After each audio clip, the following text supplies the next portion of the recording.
आपको बताएं कि कनकोट में सड़क पर गैर कानूनी मवेशी मंडी कायम कर दी गई, जिसकी वजह से ट्रैफिक की रवानी मुतासिर हो रही है। तफसीलात जानेंगे हुजूर बख्श मंगी से। जी अपडेट कीजिएगा हुजूर बख्श।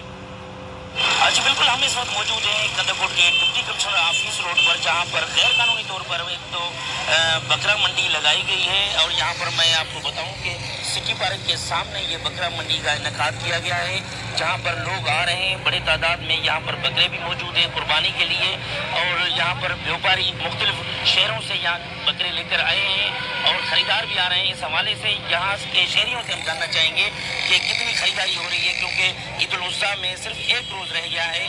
साल से कुछ न कुछ दाम बढ़ता है। आज भी ऐसा लगा है कुछ न कुछ दाम पहले से बढ़ा हुआ है। अजी, आपने शहरी की बात सुनी, उसका कहना है कि महंगाई के बायस व्यापारी जो माल लेकर आ रहे हैं दूसरे शहरों से, तो उनको महंगा पड़ रहा है। दूसरी बात मैं आपको ये बताऊं कि ये जो बकरा मंडी लगाई गई है डिप्टी कमिश्नर ऑफिस और सिटी पार्क के सामने, इन शहरियों का कहना है कि ये इमरजेंसी में जहां जो ठहर जाता है वहीं पर वो मंडी लग जाती है, जिसके लिए इंतजामिया ने कोई इकदाम नहीं लिया। जी